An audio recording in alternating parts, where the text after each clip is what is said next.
Hi everybody, Leah here, and earlier this year I started studying a new modality called spinal flow, and the more I look into it, the more I'm seeing the correlations of how it can help with our emotions, but specifically with our fertility as well, and that is what really drew me to this.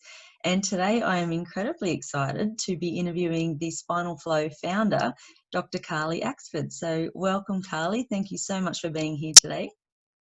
Thank you for having me. But our life has become really busy and our life has become really stressful, and we have stressors in our life, physical, chemical and emotional stressors that we're unable to process. And the more I felt the spine, the nervous system, I really started to feel that they were getting stored in the spine, and they were getting stored in the spine at places where that nerve root needed to come out to, for example, to the ovaries, to the uterus, to the reproductive system.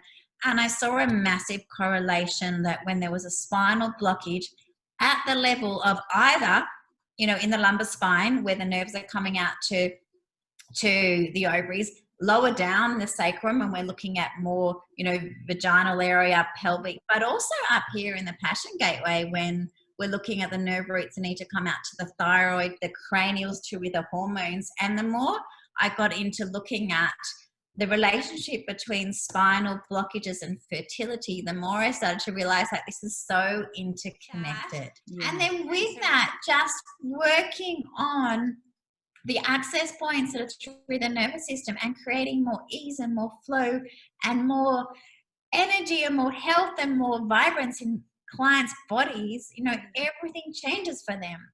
And babies are conceived, which is my most exciting part. Yeah. And that's why Spinal Flow is pretty awesome, because it focuses on the body, the nervous system, and saying, you know what, let's get some crazy amount of healing into these people's bodies. Yeah, definitely. Well, in Emotional Infertility, in the book, we talk a lot about stress, because I think stress is just probably the most significant factor.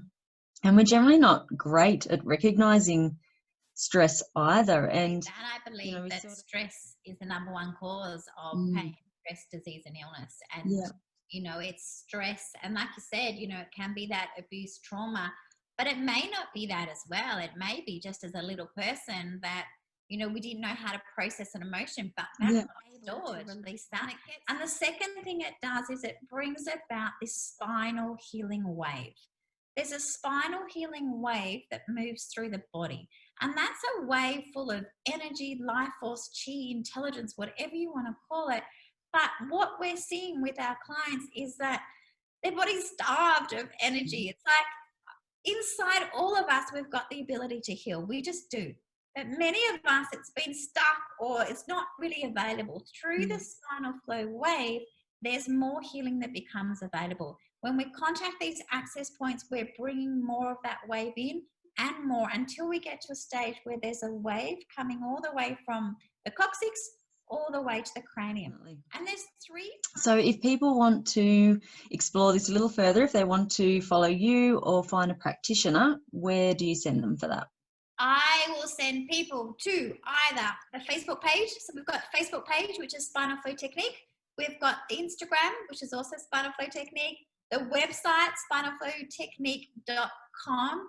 On the website, we've got a practitioner tab where you can click on our practitioner intelligence. So when we start to look at the body as, whoa, my body is smart, it really is smart. But unfortunately, number one on its list is not reproduction, it's survival. And so that's something to really know, that if your body's in survival, it's keeping you alive, which is so, so smart.